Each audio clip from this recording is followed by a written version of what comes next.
we're moving on to our next 2v2. Let's take a look who will be represented. Starting off with Team Japan, Sutanmi and Ceros taking on FlashNDNight and DiamondProx representing the CIS. So let's start with some of the Japanese representatives. Sutanmi, most popular Japanese streamer. This guy, not known for being the most serious, likes to have a little bit of fun, likes to troll around a little bit. Yeah, he wants to troll around a little bit, but not too much here at All-Stars. He doesn't want to troll his own teammate. He's got the ruler out here.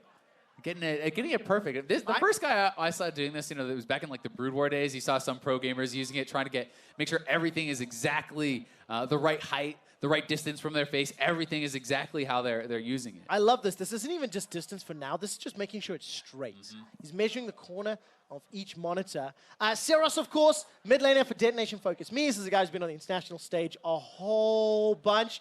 We've seen him a ton. DiamondProx, one of the original counter junglers, one of the legacy old school, one of the first really famous junglers to hit the scene. He's going to be joined by FlashNDNight, who is a former pro, now turned streamer and caster for League of Legends in the CIS. Yeah, he's a caster for the LCL, which is definitely really cool. And as you say, I mean, DiamondProx, he was revolutionary. He invented a lot of new jungle styles. He was one of the first guys to really kind of be a pioneer for the more modern jungle style, and has made a completely huge name for himself in the scene over the years. And it'll be pretty exciting to see how they are going to pair up. Ceros has a pretty nasty Heimerdinger as well, which has worked out pretty well for him. I did believe we got to see it actually in Worlds Play and everything. It didn't actually get any wins, but it's certainly his signature pick. The problem is, his Heimerdinger was outclassed by the world's best Hyundinger. Okay. So while it was great to see, he was just he was playing checkers and Hyun was playing 4D chess. Well, maybe he's studied up on those VODs. Maybe he's brushed up on that Let's even find some on the ban pool. What is fun about this one, by the way, we're now on the other side of the bracket. So the first 4 games was the left-hand side. They will be playing one of the 4 representatives who won will then make it to the final. Now we're on the right-hand side of the bracket. Of course, reminder, this is the 2v2 Pro-Am for charity. And Sutanmi, which is Sutanmi and Ceros taking on FlashNDNight, and DiamondProx. Poke has been the name of the game. We've seen a lot of kills, in fact. Of the 4 games played, 3 of them have gone to a kills victory, and only 1 went to 100 CS. So that does make me happy. Yep, no turret really threatened at all so far. We've seen maybe a turret like half-ish HP is about as close as that has gotten. And, a lot of the kills have also been because people were kind of threatened into those all-ins. When people are getting CS advantages, it's forcing the other team's hand, trying to make them go in for those all-ins, which may be disadvantageous. And so far, as you say, it's been all really about Comet. Dark Harvest is pretty much not been seen at all, which does make sense, I think, with the nerfs coming in and also the fact that, it gets stronger throughout the game with that stacking up. I think it's good to say, I haven't actually said this yet in the previous games. We're all playing on a live patch. It is 8:24. A lot of these pros that have come in, they flew in, landed on sort of Monday or Tuesday this week, haven't had a lot of time to adapt. I believe NA server was patched Tuesday night, if I recall correctly, but basically the last few days. Yep. So this is a lot of theory crafting, there's a lot of reading the patch notes and then interpreting it. Then on top of that we're playing on, the 1v1 ARAM map, which is different hit scaling on the towers. Yep. Oh, and then on top of that, we're playing 2v2. So there are multiple layers of prep and involvement that goes into this. There definitely are, and I think there's multiple levels of prep that the different teams put in. Some teams prepping pretty hard. Some players we're on the PvE trying out new camps. What are you trying to say? What is it that you were implying with that statement? Some of these guys are slacking, Trevor. Okay. Well, I just wanted to get on record. I get on the record. Listen, we saw Nico earlier from Night Blue and Caps. Maybe they were on the PvE grinding away. It's still open. Yeah. Nico's still open. Nico's Zyra was very, very strong. Axel Capso managing to pick up the first win. I love that ruler, by the way. I'm a big fan. Lucian, Alistair, Nico, all champions that have won today have been banned away. Sutanmi and Ceros taking them off. FlashNDNight and DiamondProx, they've gone the Zyra, the Draven. So Poke Heavy still available. Ken and Varus. Options to consider.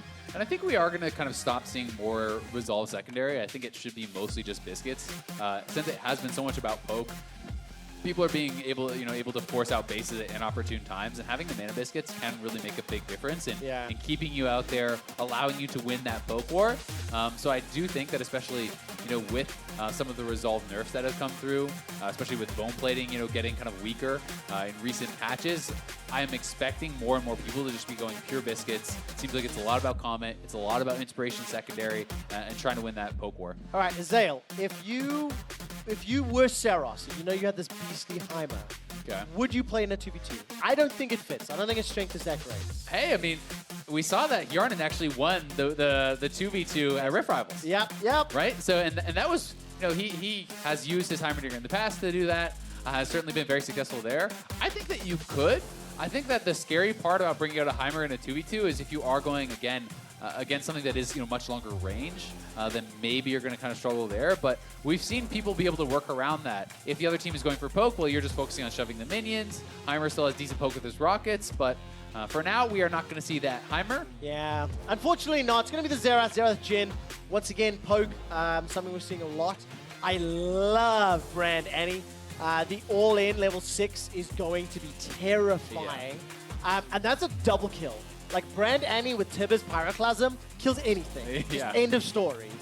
But then you have to get through a Jhin and through a Xerath. So good luck navigating that space. Yeah, exactly. I mean, that's so much, I think, what it's going to be about is just, can they actually get to 6, not be poked out, and find that all in? Because that is very clearly what they're looking for. Listen, Azael, you didn't give me a review of the photos. You let the side down, buddy. But so far, CIS winning. FlashNDNight with, like, the double Rockstar hands. I still think BRTT has #1. He's #1, but as a team, in this game, as a duo, 2 photos that are good, better than 1 photo. That's true. That's true. They're looking good. They're looking good. That's where I'm at. All right, I gotta quickly just write this down. So what is this? Xerath and Jhin for Sutanmi, and then of course the Brand plus Annie. Early levels? I mean, how hard is this gonna be for Brand and Annie? I mean, I think they kind of have to take a page out of the VCS team's book and just look for shove, right? You actually just try to push the wave. You can both AoE W on the first wave and just try to push in minions, because I think for them it's mostly just going to be about getting to 6 and looking for flash tibbers, trying to one-shot someone, trying to get that kind of burst combo down. It will be tough, I think, otherwise. If you try to play a more slow, measured game, Jhin and Xerath should be able to outrange you, should be able to poke you down. And I kind of favor them if it's going to more of a CS battle. Yeah, I agree with that. And I like the playstyle as well. DiamondProx and FlashNDNight, just completely willing to just wait for their moment, jump in, and find themselves a kill. Which is what this duo is going to be doing. Reminder for charity, everybody. Minimum 10 grand going to charity of their choice. The Japanese representatives here. The charity that they've elected is the Action Against Child Exploitation. It's human rights, specifically children's rights charity. And they want to see whether they can earn themselves more than just 10 grand. We're seeing the biscuits, we're seeing the Comet. And this is kind of becoming more and more standard as we go through the game. Yeah. And I think, even if you hadn't put in a ton of prep, if you're watching these games, you're probably realizing, hey, biscuits are looking pretty darn strong. And this is a lot of turret damage actually down on that first cannon wave. Getting a good chunk down on the turret, pushing them so far back. I mean, I remember back in the day when there was a lot of talk about Annie and her auto attack range being pretty good and helping out, but into a Varus and Jhin and a Xerath, it's not going to help you that much. And Diamond is playing really far back. Like, he's respecting the poke that can come down. It's tough because if he steps forward and you do get stunned, you can get stunned into a Jhin root, you can take a tremendous amount of damage, and you need to stay healthy enough that if the opportunity for an all-in presents itself, you can even go, right? Because if you're already chipped down, doesn't matter if you're 6, doesn't matter if you have that opportunity because you're going to lose the all-in. So we'll see if they're going to be able to pull that off and how relevant they're going to stay as far as the farm, but at least for now, you can see FlashNDNight trying to posture a bit more. Oh, very good stun. Sutanmi's in a spot to back away. FlashNDNight set that up, but I think DiamondProx was caught by a shocking orb on the top side of the map. So they end up trading stuff, trading HP, and consumables still in advantage. Ceros has got a pot. Yeah, exactly. Pretty much all the potions gone now, just that one remaining. They did get heal out, which is pretty big deal. Getting that heal out post, early pre-level 6 rather, is going to be a really nice advantage for their team. Yeah, I actually missed that one. Well spotted the Zale. While that was happening, DiamondProx just got chugged down really, really low. Once again, eating the stun, eating a full burst combo. Yeah, and it looked like he has Null Orb that did get proc there, so you know the kind of mini Hexdrinker rune is already gone for him. He did not take biscuits, so back to base. He's gonna grab boots. He's probably waiting for a potion. Yeah, he's gonna try to stick around and at least have something there, but the CS pretty heavily in the advantage of this Japanese team. You could feel the hesitation. Sitting on boots for a little while and then instantly 3 pots. So doing the math is like, do I have, what can I do? No, this is the best. Oh, that poke. Look at that combination. From a screen and a half away. I think Jin, probably a little bit sleeper OP in 2v2. Yeah, I mean, Jin is solid as well for kind of similar reasons somewhat to why Varus can be pretty decent. You know, you are seeing him have pretty good wave clear. You know, the bouncing grenade in combination with the Xerath getting a lot of these minions low is going to allow him to push in pretty heavily. You're also seeing that he does have good follow-up with the CC, and you know, post 6, we haven't really got to see a curtain call just yet, but that is going to be pretty annoying, even if just used for poke. Like, you could just hit 6, pop the ultimate on Jin, and try to wear them down to the point where they don't want to all-in you anymore. I like that because you can also, if you align it, you can also get some of that damage to go a little bit through the minion wave. Again, you're not using it for kill, you're using it for control. Yeah. It is quite literally a zoning ultimate, which normally we meme a little bit when we're casting together as well, but this time around we'll actually celebrate it. Yeah. Well, let's see what happens. Diamond, he got those boots. He hasn't used it in the potions yet. We'll need to just start. Summoner heal not available for Xerath. And we're getting close to 6 here for Diamond. But he's just getting bursted out over and over and over. Yeah, it is pretty rough. And you can see FlashNDNight's still level 4. They probably want to wait for double level 6 before they really go for anything too crazy. And this poke definitely being very annoying. The turret's down to half health, so if you have a bad recall on the side of the CIS, you could even potentially be losing that turret or having that threat. They're down in farm, so very clearly they kind of have the 1-win condition, and it's just how well can you pull this off? You can see they're popping all their potions, they're trying to stay healthy, and they're just trying to soak up as much experience to get to 6, and then hopefully for them, find that perfect all-in. And when teams have a CS advantage, it's around the 6-ish minute mark, between 6 and 7, that you're going to have access to your ultimate. That's what Ceros and Sutanmi will be hitting very soon. 5:40 on the clock, 50 CS to 38.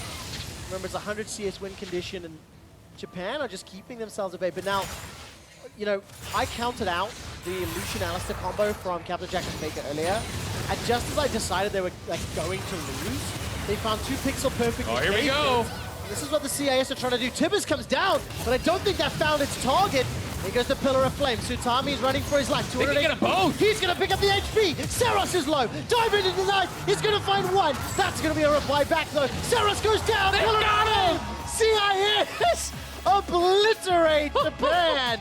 And that was just nicely set up. That was incredible. I actually can't believe they got not 1 but 2 kills with the first level 6 all-in, and that was just so well done. They both kind of had these little 1v1 skirmishes. They're both winning on either side there, and they're able to just get both kills straight up running them down. Zale, I got so excited I gave them a new nickname. I think I yelled Diamond in the night. Hey, that one's pretty good too. Hey, I'm gonna ship it. I'm gonna ship it. Flash in the diamond. That was in the it. night. Flash in the Diamond Knight. They managed to pick themselves up kill. Flash in the Knight and DiamondProx, the Annie brand combo. Very nicely done. And this is just the back end of the fight. Yeah, Tibbers had actually been initially used on the Jin. Jin flashes out of there. Brand is chasing him down the whole time. DiamondProx is in there, weaving in his autos, going for that chase down. Brand is able to get 6. He has the ultimate, throws that down, nailing all the skill shots, and they're like, no, how did we lose? Both of us died. Oh, unbelievable. Really fun to Look at that reaction, too. They're pumped. Flash of the Night, pretty intense there. Really wants to win. So that'll be the first win on the right-hand side of the bracket for the CIS.